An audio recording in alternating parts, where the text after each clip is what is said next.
I never thought I'd be the kind of woman who blew up her entire life. I always saw myself as the careful one, the reliable one, the wife who kept everything running smoothly. But when I look back at the choices I made, I see all the little cracks forming long before I let myself fall through them. And the truth is, it wasn't one big decision that ruined everything. It was a series of small, selfish ones. And they all started with our babysitter.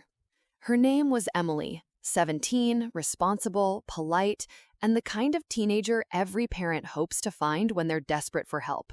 She lived just a few houses down, and the first time I met her, I thought, finally, relief. My husband and I had been drowning in the chaos of work and two small kids, and the idea of a trustworthy sitter felt like salvation. We started using her for date nights, errands, even just an hour of peace here and there. The kids loved her, and soon it felt natural to have her around. But Emily wasn't the problem. It was her dad, Mark. Mark was in his early 40s, divorced, with the kind of rugged presence that drew people in without him even trying. He had that easy charm, the kind that made you feel like you'd known him for years, even in a 2-minute conversation. He had this quiet confidence, always relaxed, always steady.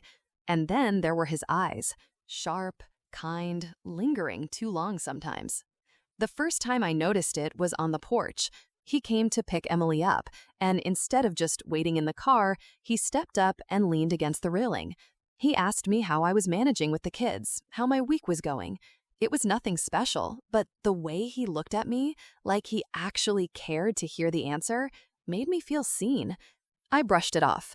I was a married woman. He was just being polite. But still, the thought stayed with me longer than it should have. Over the weeks, our conversations stretched. 5 minutes on the porch turned into 10 in the doorway. Sometimes he'd help Emily carry her bag, and we'd stand in the kitchen chatting. He'd tell me about his job, about how tough the divorce had been on him and Emily. And I told him things too, things I hadn't even realized I wanted to say out loud, about how exhausted I was, about how distant my husband felt lately, about how lonely it was even in a full house. I should have stopped it there, but I didn't. One evening, my husband was working late, and Emily was finishing up upstairs after putting the kids down. Mark came in to wait for her, and we stood in the kitchen, just the two of us.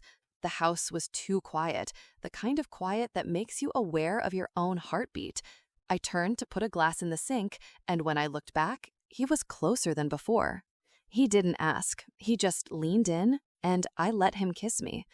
It was soft, tentative, almost like he was giving me the chance to pull away. I didn't. My body responded instantly, like it had been waiting for something to wake it up after years of numbness. When we pulled apart, my hands were shaking. I muttered something about how it was a mistake, how it couldn't happen again. He nodded, but the look in his eyes told me it wouldn't end there. And it didn't. The second time, it went further. Emily had stayed late again, and Mark was sitting at the kitchen table while she finished homework with the kids upstairs. We were close enough that I could smell his cologne, hear the subtle rhythm of his breathing. He touched my hand when I passed him a mug of coffee, and instead of pulling back, I let my fingers linger. The air between us felt charged, dangerous. That night, we crossed the line completely. It was fast and messy, hushed in the dark, fueled by weeks of building tension and the thrill of secrecy. My heart raced the entire time, torn between the guilt clawing at me and the intoxicating way he made me feel wanted, alive, not invisible.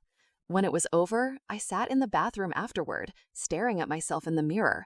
My face was flushed, my chest heaving, and the weight of what I'd done pressed down on me like a stone. I told myself it was a one-time lapse, that it couldn't happen again. But even as I said it in my head, I knew I was lying to myself. Because it did happen again, and again. It became a routine of stolen moments and whispered excuses. Emily would come over, and while she watched the kids, Mark and I would find pockets of time. 5 minutes in the laundry room, a quick embrace in the car before he drove home, a lingering kiss in the kitchen when the house was quiet. Every time, I told myself this was the last, and every time, I went back for more. I started lying to my husband more easily than I ever thought I could. Quick trips to the store that somehow took an extra hour. A walk around the block that ended at Mark's porch. I felt like I was living two lives. Devoted wife and mother on the surface, reckless, desperate woman underneath. And the sick part? I justified it. I told myself my husband wouldn't notice, that he didn't even care anymore. He was always tired, always distracted by work. I convinced myself I deserved this, that I needed it, that as long as I kept everything together at home, no one would get hurt. But lies don't stay hidden forever. One night, after Emily had gone home, my husband asked me directly. His voice was steady, but his eyes were hard in a way I hadn't seen before. I froze. I had rehearsed denials in my head for weeks, but in that moment, I couldn't get a single word out. The silence stretched between us, thick and damning. And in that silence, he had his answer. He didn't yell. He didn't explode. He just stared at me like I was a stranger, like the woman he thought he married no longer existed. Then he walked upstairs without another word. That night, he slept in the guest room. The next morning, he started packing a bag. The days that followed were a blur of shame and unraveling. Emily stopped babysitting. Mark stopped returning my messages, stopped looking me in the eye when we crossed paths in the neighborhood. He disappeared from my life without a goodbye, like I was nothing more than a regrettable mistake. My husband filed for separation within weeks. He was calm, methodical, determined to protect the kids from the storm I'd created. He didn't insult me, didn't rant. He just detached, like he had flipped a switch and decided I no longer mattered. And he was right to. The fallout was worse than anything I braced myself for. My kids didn't understand why Daddy wasn't at home anymore, why everything felt fractured. I tried to hold it together for them, but inside, I was crumbling. Every part of the neighborhood reminded me of what I'd done. Every driveway, every mailbox, every evening walk tainted by the memory of the choices I made. And the cruelest part, Mark didn't lose anything. He went back to his life, to being Emily's dad, to blending into the rhythm of the neighborhood like nothing had ever happened. I was the one left with the wreckage. Months later, my husband looks free, happier even. He smiles more in photos with the kids, spends more time being present than he did when we were together. I see him at school events, laughing with other parents, his arms slung around one of our kids, his eyes bright in a way I hadn't seen in years. He's thriving. And me, I'm haunted.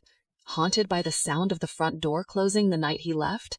Haunted by the silence that followed every time Mark avoided me on the street. Haunted by the look in my husband's eyes when he realized the truth. I ruined my family. For nothing.